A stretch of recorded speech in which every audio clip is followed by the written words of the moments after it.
Então vamos estar lendo todos juntos.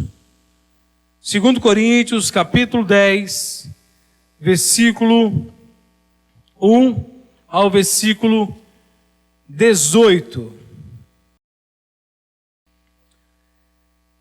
E eu mesmo, Paulo, vos rogo, pela mansidão e benignidade de Cristo, eu que na verdade, quando presente entre vós, humilde, mas quando ausente, ousado para convosco. Assim, sim, eu vos rogo, que não tenha de ser ousado quando presente, servindo-me daquela firmeza com que penso devo tratar alguns que nos julgam, como se andássemos em disposições de mundano proceder. Porque, embora andando na carne, não militamos segundo a carne, porque as armas da nossa milícia não são carnais, e sim poderosas em Deus, para destruir fortalezas, anulando nós sofismas, e toda altivez que se levante contra o conhecimento de Deus, e levando cativo todo o pensamento à obediência de Cristo, e estando prontos para punir toda desobediência, uma vez completa a vossa submissão. Observai o que está evidente. Se alguém confia em si, que é de Cristo, pense outra vez, consigo mesmo, que, assim como ele é de Cristo, também nós o somos. Porque se eu me gloriar um pouco mais a respeito da nossa autoridade, a qual o Senhor nos conferiu para edificação e não para destruição vossa, não me envergonharei, para que não pareça ser meu intuito intimidar-vos por meio de cartas. As cartas, com efeito, dizem, são graves e fortes, mas a presença pessoal dele é fraca. E a palavra desprezível, considerei o tal isto, que o que somos na palavra por cartas, estando ausentes, tal seremos em atos quando presentes. Porque não ousamos classificar-nos ou comparar-nos com alguns que se louvam a si mesmos, mas eles, medindo-se consigo mesmos e comparando-se consigo mesmos, revelam insensatez. Nós, porém, não nos gloriemos sem medida, mas respeitamos o limite da esfera de ação que Deus nos demarcou e que se estende até vós.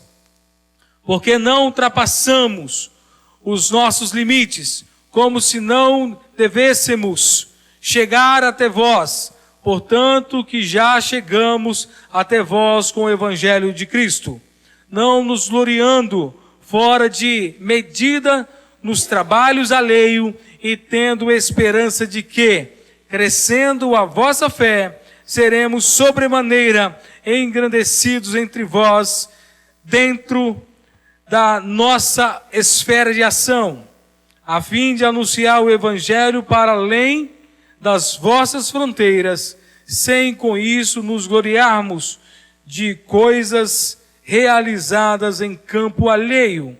Aquele, porém, que se gloria-se no Senhor, porque não é aprovado quem a si mesmo se louva, e sim aquele a quem o Senhor louva. Senhor, obrigado por tua palavra. E peço mais uma vez a orientação e que eu possa me submeter ao Espírito Santo de Deus e que Ele venha, no nome de Jesus, me orientar. Orientando todos nós, essa igreja, todos que estão ouvindo, todos que vão ouvir. No nome de Jesus. Amém. Podeis assentar, irmãos.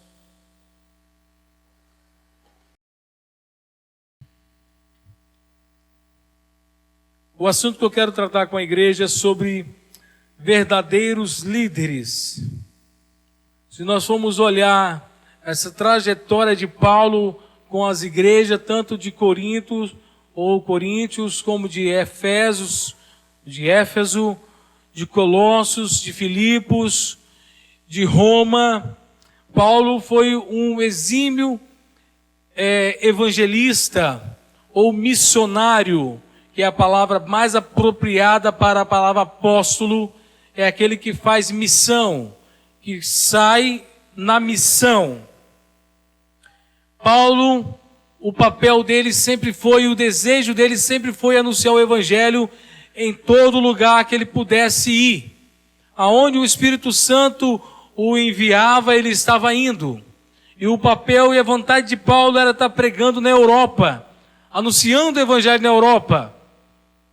E ele estava indo em Coríntios ainda, anunciando o evangelho, às vezes mandando por carta, às vezes indo. E Paulo teve que fazer essa defesa, porque muitos irmãos de Coríntios, mas não todos, uma minoria, se levantava contra Paulo, dizendo que Paulo, presente, Paulo era fraco, Paulo era tímido, Paulo era manso, mas ausente ele era duro, ausente ele queria chamar a atenção com mais firmeza. E Paulo fala que, na verdade, ele é do mesmo jeito, tanto presente quanto ausente. Ele não é diferente. E isso, por que estava acontecendo? Que tinha um grupo de apóstolos, que se diziam apóstolos, que passou pelaquela igreja, um período de tempo, e eles se diziam ser mais de Cristo, ser mais apóstolo que o próprio apóstolo Paulo. E eles também estavam fermentando a cabeça desses irmãos, levantando calúnia contra Paulo. E nessa defesa, Paulo vem dizendo para eles, no versículo 10, ele fala nisso, 10, estou aqui no 10 mesmo do capítulo 10, as cartas com efeito dizem, são graves e fortes, mas a presença pessoal dele é fraca e a palavra desprezível. Eles diziam que as cartas dele eram graves, cartas pesadas, fortes, mas pessoalmente Paulo não era tanto assim, era meio desprezível. Paulo queria ser manso, mas vamos ler no início do capítulo, que ele fala aqui, eu mesmo, Paulo, vos rogo pela mansidão e benignidade. Paulo sempre lidou com mansidão e benignidade. Eles pensavam que falar com mansidão, falar com benignidade, querendo melhor da comunidade, eles tratavam ele como se ele fosse fraco. Nós podemos olhar para quem? Para Moisés. A Bíblia fala que Moisés foi um homem manso. Mas um homem manso que quebrou as tábuas da lei. Um homem manso que falou, Senhor, risca meu nome do livro da vida. Um homem manso que separou um povo, falou, quem serve ao Senhor fica desse lado, e quem não serve fica desse. E o Senhor destruiu um monte de pessoas. O que é ser manso? Ser manso é ter amor para corrigir. Mesmo que a correção, o que diz Hebreus? A correção no momento parece ser dura, mas o pai corrige o filho que o ama. Paulo, quando presente, ele era mais manso, mas ele era duro na fala. Jesus, às vezes, estava com pecadores, mas nem porque ele estava com pecadores, ele ficava passando a mão na cabeça de pecadores. Os pecadores se rendiam aos pés de Cristo, porque está na presença de alguém que é santo, como nosso Deus. Devemos tremer, devemos nos humilhar. E Jesus sempre lidou, quando aquela mulher chegou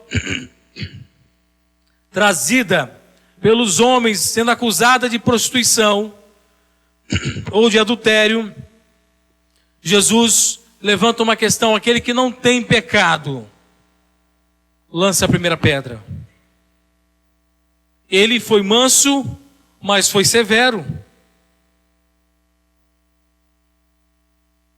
Esse grupo aqui estava dizendo que Paulo era um homem fraco, presente. Irmãos, nós observamos em todo tempo existe seitas. E vou colocar seita aqui, eu quero que vocês entendam que seita significa sectare ou separação. Então qualquer denominação pode ser denominada uma seita, tá? Não vou colocar nome aqui, mas qualquer denominação é uma seita. Agora dentro dessas seitas, existem seitas legítimas e seitas hereges. E nós temos mania de falar assim, aquela igreja é a igreja genuína, mas aquela outra é seita. Seita é um grupo. Uma denominação é um grupo. Então é uma seita. Então tem as seitas que servem ao Senhor de coração e tem as seitas hereges. Tá? Para a gente poder entender o que é isso. Tá certo? Isso sempre existiu. Mas da reforma protestante para cá, ela veio em mais proporção. E aumentaram também as seitas hereges. E aumentaram em muito grau. Muitos estão dentro de denominadas comunidades, seitas legítimas, que estão anunciando o evangelho genuíno, mas têm se levantado contra a denominação ou contra a liderança, se opondo sorrateiramente. Porque o falso apóstolo, o falso profeta, o mercenário, o enganador, ele não se alarma com as suas falsas doutrinas. Ele vai sorrateiramente. Por isso que nós prezamos muito com o ensinamento da palavra de Deus. Por isso que é cobrado aqui na igreja presbiteriana essa dedicação ao conhecimento.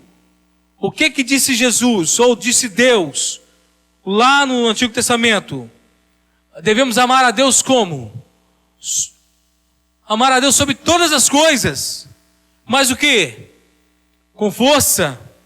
E mais o que? Com entendimento.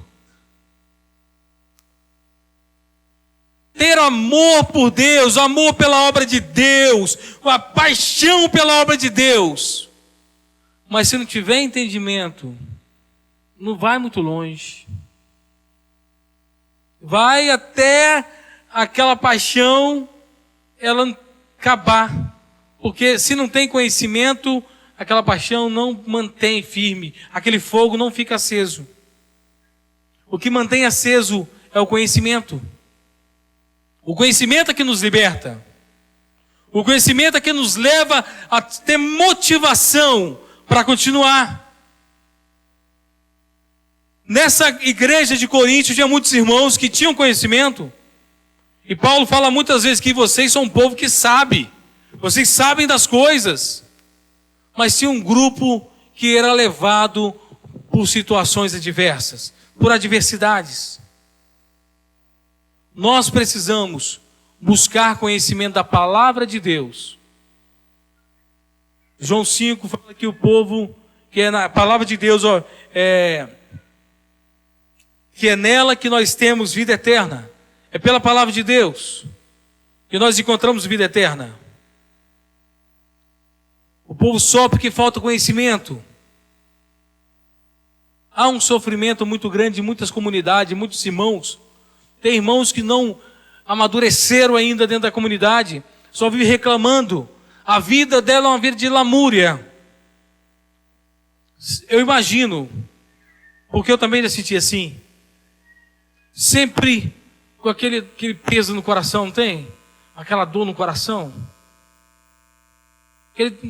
Não sei se os irmãos, tem alguns irmãos aqui, sempre está com aquela dor no coração. Aconteceu um negocinho que eles tinham ofendido, aquela dor no coração. Parece que alguém aborreceu ele, quer abandonar tudo. Isso é falta de firmeza, falta de ter conhecimento firme da palavra de Deus. Por que diz Romanos capítulo 8? Nada nos separa do amor de Cristo. Então, primeira base, primeiro ponto. Não fica atribulado com as coisas, porque isso não vai te separar do amor de Cristo. E outra coisa, Pedro fala assim, ó, você pensa que você é o privilegiado do sofrimento? Toda a comunidade está sofrendo, pelo mundo afora. Os irmãos, está todo mundo sofrendo perseguição, todo mundo sofre. Então levanta a cabeça que você não é o privilegiado do sofrimento, não. Paulo, quando vem se defender contra esses acusadores, ele começa aqui no capítulo 11, 12, até o 13, ele começa dizendo, ó, ele se diz judeus, eu também sou judeu. Se eles acham que são judeus, eu também sou judeu. Mesmo Paulo, ter nascido em Tarse, era cidadão romano, mas ele era natural de Roma, era romano, mas era da família de Benjamim, se eu não me engano agora, perdoa, eu esqueci, mas se eu não me engano era de Benjamim, da tribo de Benjamim. E ele também era cidadão judeu. Então, se ele se diz ser judeu, eu também sou. E Paulo começa a falar um monte de coisa que ele fez. Mas ele não está aqui se gloriando. Ele está mostrando para a igreja de Corinto quem é ele. Que ele é apóstolo do Senhor, legítimo, homem que está fazendo a obra de Deus. Às vezes, nós temos que levantar a cabeça e falar, eu não sei porque, né? Porque eu não sei porque vocês estão se arredando para esse lado. Presta atenção. Paulo estava dizendo isso. Presta atenção.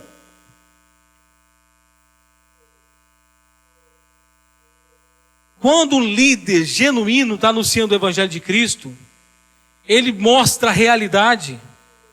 Em Mateus capítulo 24, Jesus fala com o povo, olha, quando vier perseguição, só para os montes. E Jesus começa a dar um relato. Ai das grávidas, das que estiver amamentando, porque vai ser difícil aquele dia. E no primeiro século, houve um cerco em Jerusalém. E o povo ficaram enclausurado dentro da muralha de Jerusalém. Porque não deram ouvido à palavra de Deus. Se tivesse fugido para os montes, não ficavam lá. E as pessoas começaram a morrer de fome. O imperador Tito cercou Jerusalém. E o povo morreram. Teve mãe que matava o seu próprio filho e comia o filho. E gente enterrando mortos e morrendo, caindo na sepultura. Pessoas morrendo de boca aberta, seco no meio da rua. Quando os soldados entraram na cidade, soldados romanos, invadiram Jerusalém, ficaram horrorizados para poder fazer os despojos, nem quiseram fazer. Tão horrível que estava a cidade. Porque não deram ouvido à voz de um líder, que era Jesus, quando falou da palavra de Deus.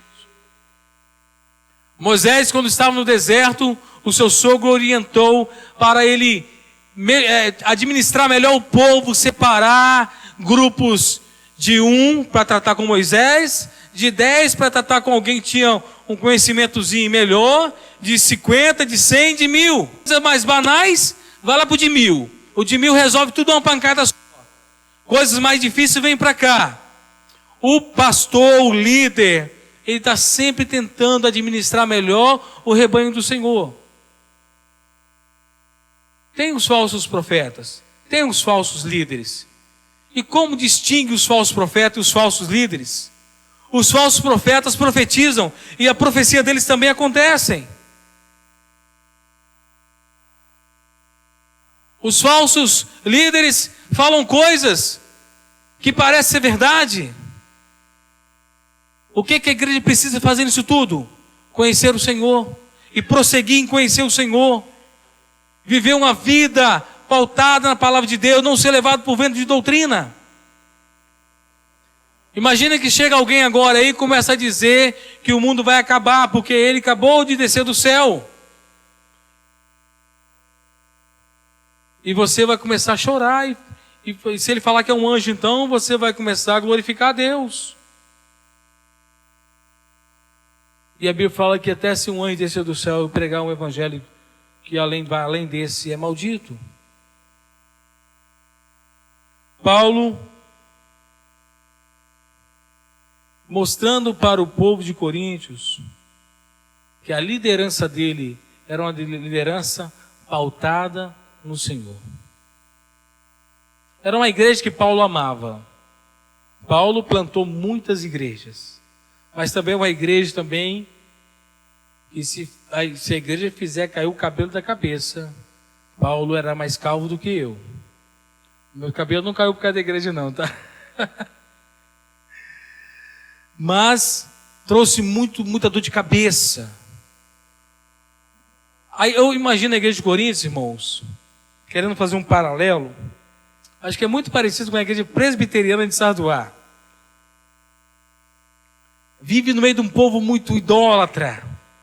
E fica aquelas perguntas: eu posso comprar aquele negócio lá naquela festa?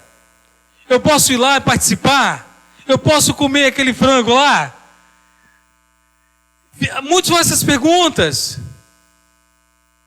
Por quê? Porque não busca conhecer o Senhor. Irmãos, a maioria das perguntas que vocês vão me fazer um dia, e que já fizeram, já tem resposta na Bíblia. Se tivesse lido a Bíblia bem devagarinho, não me fazia pergunta nenhuma. Não estou dizendo que não pode fazer, claro que pode. Mas dava um aliviado um pouco, né? Alguma você ajudava outro, você que ajudava. Não, ó, olha o que a Bíblia fala aqui, irmão. A Bíblia fala desse jeito.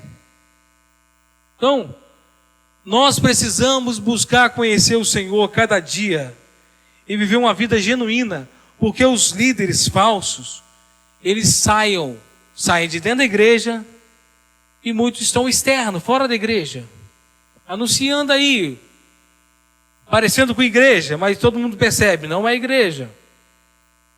Mas muitos estão dentro das igrejas.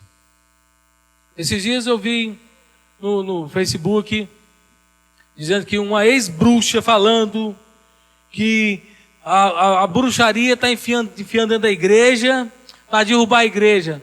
Eu preciso de ex-bruxa falar isso para mim, para eu saber disso? Eu não preciso. A Bíblia fala que dentro da igreja vai ter essas coisas, vai aparecer.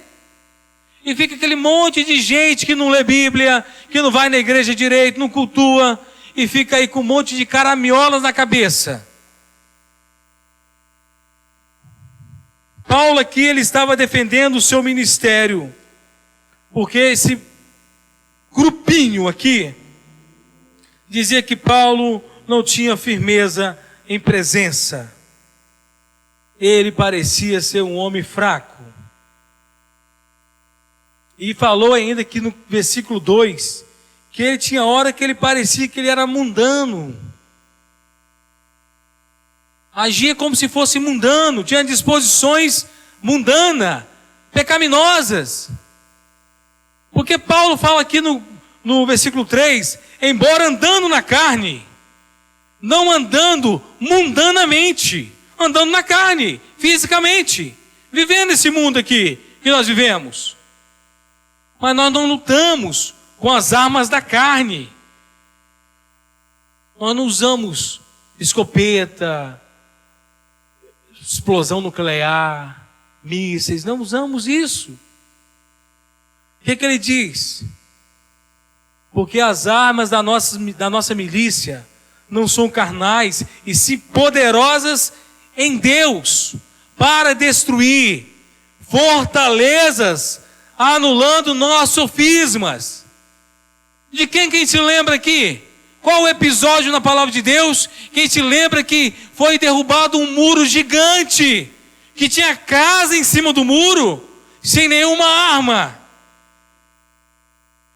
O muro da cidade de Jericó não foi destruído com míssil, não foi com explosão nuclear, não foi com dinamite, foi com o poder de Deus. E agora esse muro é um muro físico. E os muros espirituais também são destruídos com o poder da palavra, com a vida nova em Jesus, com a vitória que foi conquistada na cruz. Nós precisamos ser pessoas que não chorem no ombro do outro, mas que os outros chorem em nossos ombros. Que nós tenhamos nossos ombros preparados para quando alguém vir chorar, a gente poder ter uma palavra, ter um abraço. Só que tem muitos crentes, irmãos, que estão chorando no ombro de pecadores. Em vez dele ser ali um ponto de apoio. A Bíblia fala que nós somos o quê? Sal da terra e luz do mundo. Em Jesus nós somos isso, né? Sozinho nós somos meramente um bando de miserável pecador, perdido, esculachado, condenado ao inferno, sem fé, sem piedade. Mas em Cristo nós somos mais do que vencedores. Porque Ele fez o que conosco? Nos amou.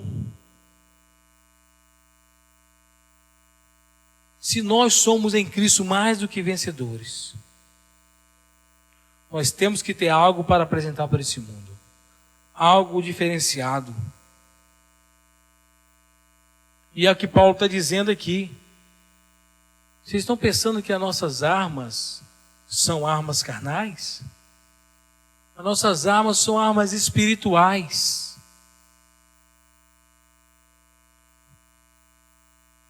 Nós precisamos ser como aquela torre, o farol que fica no mar, guiando navios. Todo local que tem mar, né? Tem um farol, no Espírito Santo tem o farol de Santa Luzia, lá na Praia da Costa. Ou, acho que é Praia da Costa, aquele cantinho lá. Eu não lembro agora o nome exato. Deve ser outro nome. E em outros lugares tem os outros faróis. E é importante, a igreja é um farol. A igreja precisa iluminar, precisa guiar pessoas. Não pode estar chorando nos pés das pessoas. A igreja tem que estar sempre com o coração ativo. Mas e as tribulações, pastor, que vem? Cristo já levou na cruz as nossas dores, irmãos. Irmãos, se nós formos olhar, vamos todo mundo desmaiar pelo chão afora e ficar desmaiado. Porque todo mundo passa por luta. Todo mundo passa por tribulação. Os nossos irmãos dos primeiros séculos foram mortos em arenas. Pedro foi crucificado de cabeça para baixo, segundo a história, porque ele não quis ser crucificado igual Cristo. Agora nós vamos ficar chorando, porque alguém falou conosco uma palavra que não gostei. E eu vou ficar agora pelos cantos, cabeça baixa. Não, levanta a cabeça, ore para o seu irmão. Talvez o irmão não está bem também, falou alguma coisa, ficou estressado. Que crente fica estressado, crente fica brabo. Eu fiquei estressado esses dias, velho. Eu fui no banco resolver um negócio e senti que eu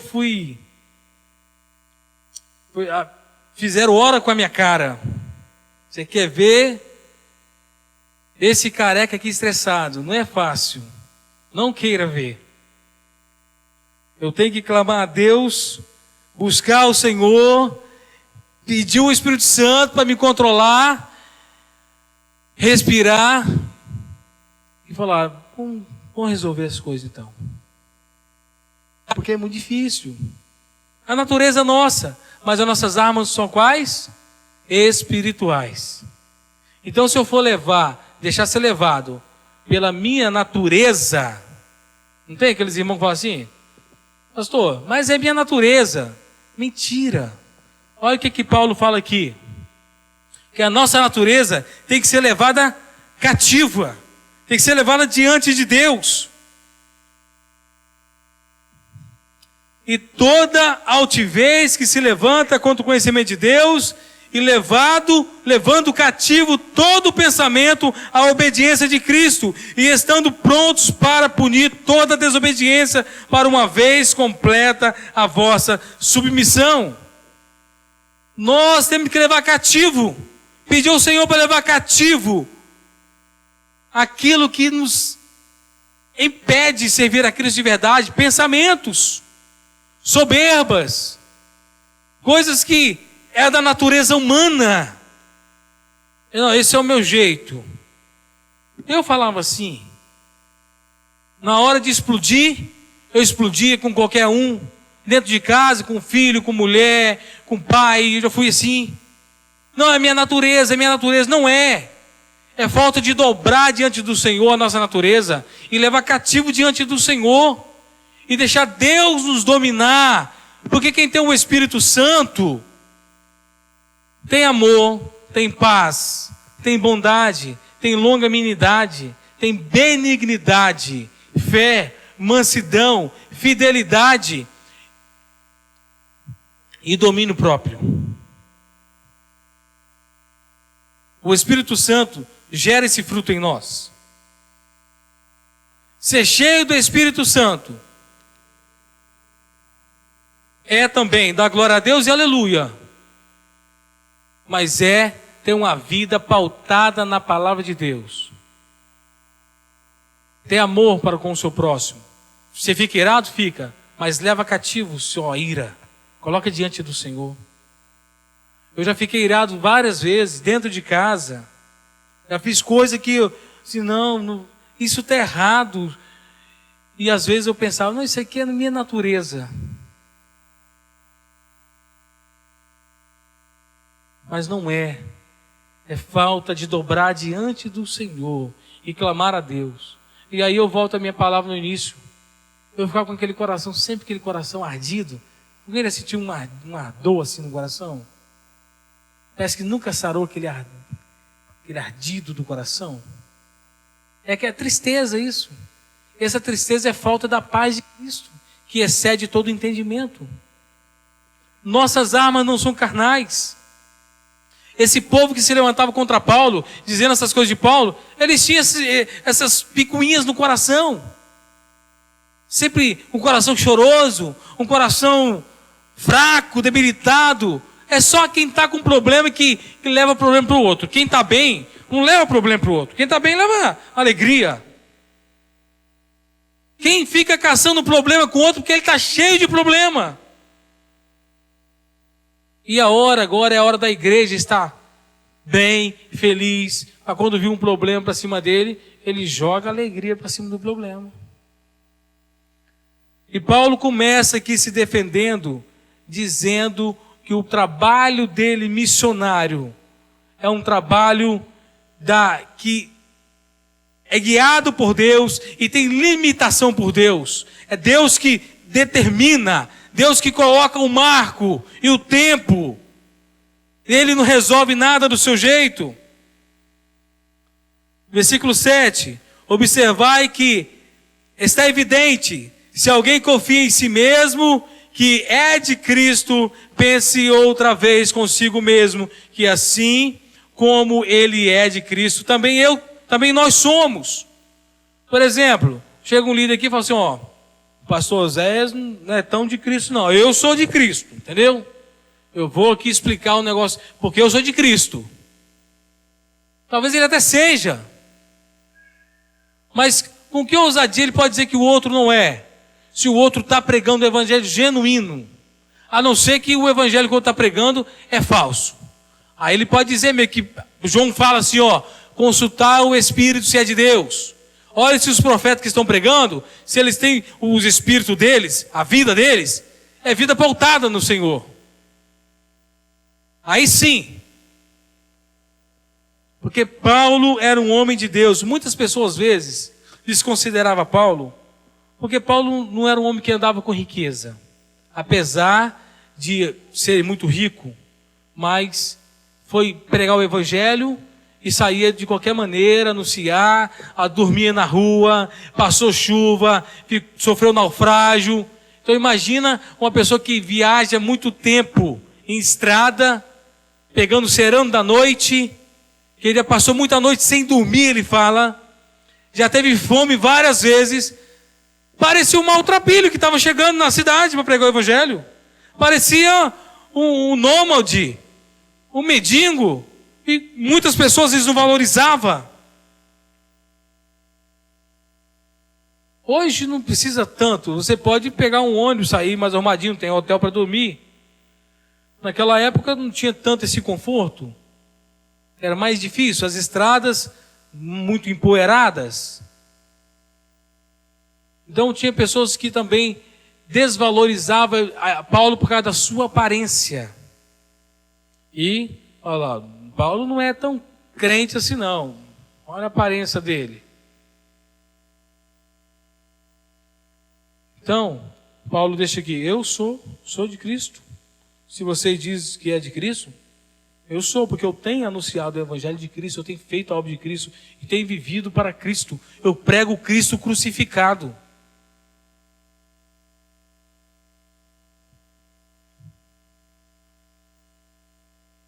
Porque se eu me gloriar um pouco mais a respeito da nossa autoridade, a qual o Senhor nos conferiu para edificação e não para destruição vossa, não me envergonharei.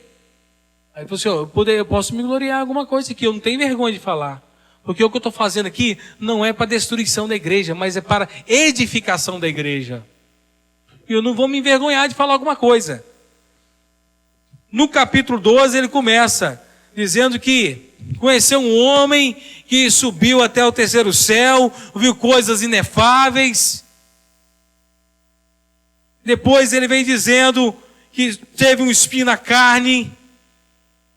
Depois mostra a sua credencial, dizendo quem ele era. Paulo pareceu aqui um pouco assim, soberbo. Mas não foi isso que ele quis mostrar. Mostrar que ele era um homem dedicado à palavra de Deus e sofreu pelo evangelho. O ministério da igreja, às vezes, a maioria das vezes, ele é por muita luta, com muita tragédia, muita dificuldade. Os primeiros missionários presbiterianos que vieram para o Brasil foram mortos. No século XVI ainda. Nem por isso o evangelho não deixou de chegar aqui. Deus tinha vidas para salvar no Brasil e me salvou. E salvou um monte de irmãos que estão por aí fora.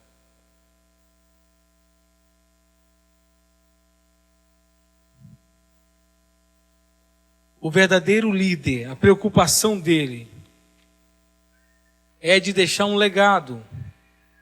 Os líderes devem estar preparados para enfrentar essa adversidade. Não adianta ele achar que vai ser um mar de rosa, porque não é um mar de rosa. Há muita adversidade. Jesus uma vez perguntou para os seus discípulos, o que eles dizem de mim, o que eu sou?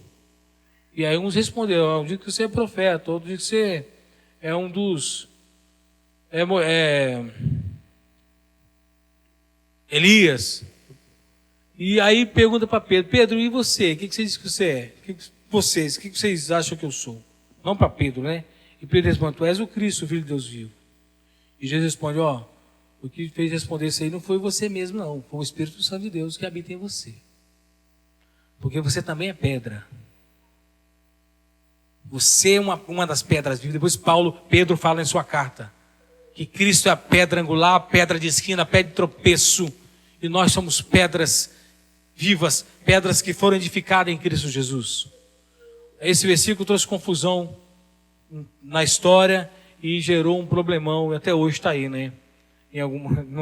Numa certa comunidade. Cristo é o Senhor. Se eu perguntar na igreja o que o pessoal diz de mim fora, eu tenho certeza que vai ter muita coisa. Um vai dizer que esse pastor da presbiteriana é louco. Fica na praça aqui, falando um monte de coisa aqui, isso é coisa de gente falar. Outros vão dizer assim, o pastor é corajoso.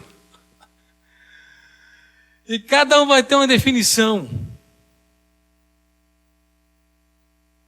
E o nosso papel é fazer a obra do Senhor. Independente de que eles vão tacar tomate podre na gente, vão xingar todo, nós devemos anunciar o Evangelho. Porque a adversidade sempre vai ter. E uns vão chegar elogiando.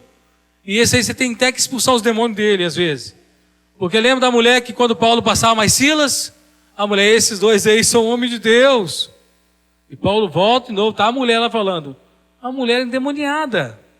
Paulo tem que expulsar o demônio da mulher. Então nem todos aqueles que estão ali te bajulando. Nossa, pastor, pastor, eu vim aqui para te ajudar. Você é pastor, homem de Deus. É o mais demoniado talvez que está ali do seu lado e você está achando que é um anjo do Senhor. Porque os anjos, os demônios se vestem em anjos para poder entrar na igreja do Senhor.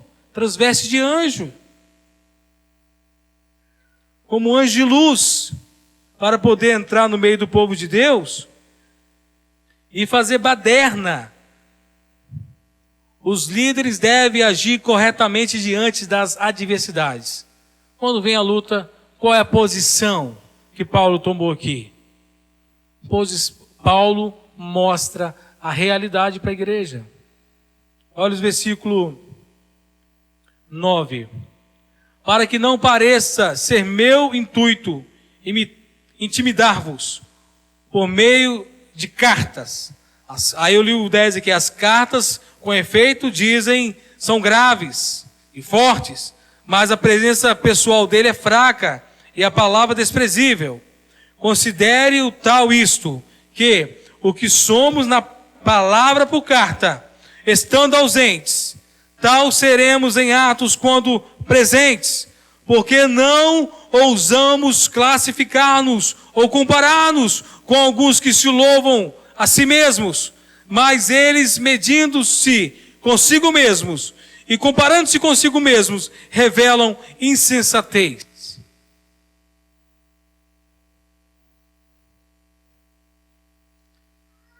Paulo nunca quis intimidar ninguém, persuadir ninguém. Paulo era tão convicto na sua palavra, que às vezes tinha pessoas que falavam assim, Paulo quase me persuadiu. E a intenção de Paulo não é persuadir. A intenção de Paulo é mostrar a palavra de Deus como ela é de verdade. E no versículo 13 para frente. Não, porém, nos gloriamos sem medida, mas respeitamos o limite da esfera de ação de Deus. Nos demarcou e que se estende até vós. Paulo trabalhava dentro do limite da esfera de Deus. Os líderes devem demonstrar qualificações para sobreviver às adversidades. Não andar segundo a carne é um ponto. Eles vão falar com Paulo, se Paulo tem um proceder mundano, o líder tem que estar atento. Foi o que nós comentamos na escola bíblica hoje. A cultura te classifica um certo ato como mundano, então não vou participar, não fazer. Não vou andar assim. Se eu andar de bermuda aqui em Sarduá, eu estou parecendo um crente mundano, que hoje, esse dia eu ouvi dizer alguém falando aí, não foi de pastor não, foi de padre. Que tinha um padre aqui que parecia um padre garotão. Porque o padre andava de bermuda, de relojão, falei, lascou tudo. Se está falando mal do padre, então parecia aquele padre garotão, molecão, né? De bicicletinha e tal. Falando mal dele. Imagine de mim, coitado. Então tem que se policiar. O que é pecado aqui na cidade? Que a Bíblia nem condena, às vezes, mas a cidade é pecado, então eu não vou fazer, porque é pecado. É não andar segundo a carne, segundo o que o pessoal está dizendo que é pecado, então vamos mudar alguma coisa. Um dia uma irmã falou comigo, pastor, o senhor é pastor, não fica andando de bermuda não. Eu falei, oh meu Deus, essa irmã aí, gente. Eu falei, deixa eu falar, tá deixando a irmã triste, né, escandalizada, a irmã, eu não vou andar mais não. O outro falou, senhor, você tem que vir para a praça pregar de camisa de manga longa. Então tá bom, vou de manga longa. Eu ia de camisa mais despojada, Os irmãos lembram que no começo aqui, camisa de malha, algodão, eu vim aqui dar estudo bíblico e tal. Aí eu comecei a colocar de manga longa, porque os irmãos eu acho que não estavam recebendo bem a palavra. Eu lembro de um amigo meu, eu fui pregar na igreja dele, fui só de manga longa, de gravata e tal. Ele foi correndo, me emprestou um paletó. Coloca um paletó aqui, o pessoal te respeitar mais. Então, até respeitar o paletó, então igual o outro mandando o paletó pregar, né? Então, às vezes a gente tem que entrar em algum modelo que o pessoal está lidando, para que possa haver respeito. Sempre entendendo o mais fraco. Essa tem que ser a nossa visão. E Paulo sempre fala assim, devemos agir com amor. O que permeia tudo, o que resolve as coisas, sempre será o amor. É porque eu acho que isso não tem nada a ver. Eu vou deixar o irmão para lá, eu vou ignorá-lo. Não, eu posso com carinho, com amor, ouvir o que ele está dizendo, para que ele fique mais feliz e glorifique a Deus. O importante, afinal de contas, é Deus ser glorificado. Eu tenho que jogar o meu ego fora e deixar para lá. Utilizar armas não carnais. Como eu disse no início, armas nossas são espirituais. Pertencer a Cristo. Saber que você pertence a Cristo, ter convicção disso. Que ninguém venha dizer contra você e você fica... Será que eu pertenço a Cristo mesmo? Você tem que ter certeza disso. Porque vai levantar contra a igreja, não é contra o pastor só não, contra qualquer um de vocês. Pessoas dizem, você não é crente, é nada, rapaz. E se você não tiver convicção do seu coração? E agora? E como nós temos convicção? Pela palavra, mas uma vida santa, uma vida de oração. E quando você tem uma vida de oração, uma vida santa e conhecimento, nada te esmorece não. Na verdade... Talvez até aquele que não tem coragem de ouvir a palavra de Deus, vai ouvir de você, porque de você, ele vê que você está falando com verdade e que você acredita no que você está falando.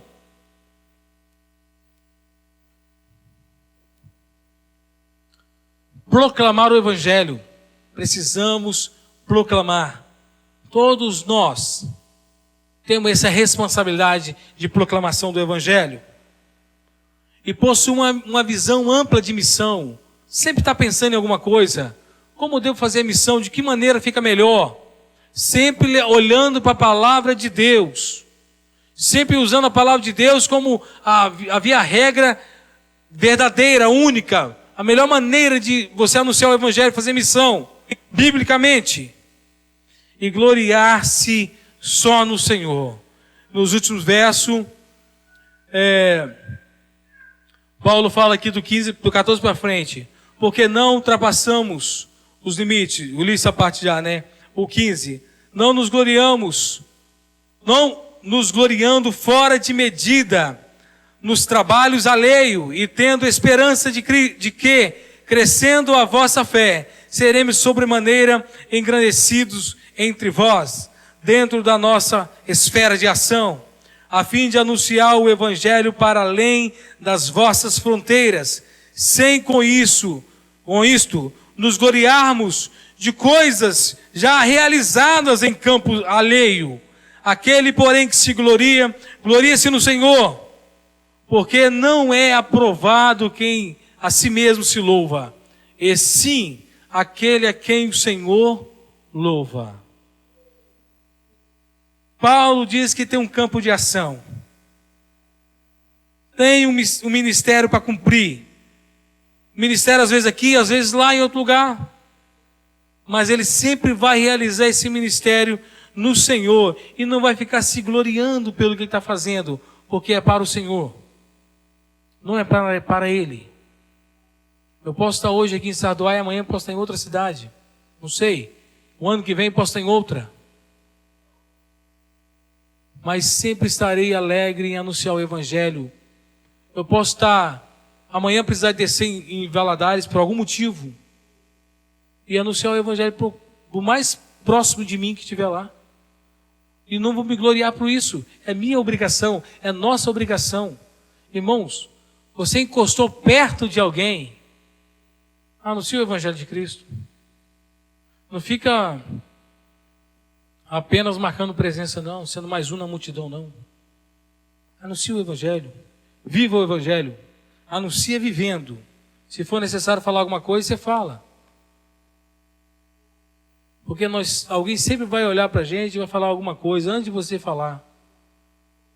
Aí é um gancho que você pega e você anunciar o Evangelho de Cristo.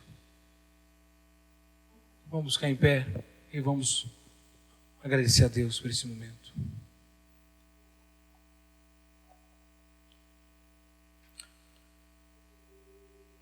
Senhor, obrigado por tua graça, por tua misericórdia. Obrigado pelo teu amor. Obrigado, Senhor, pelo teu Espírito Santo que habita em nós.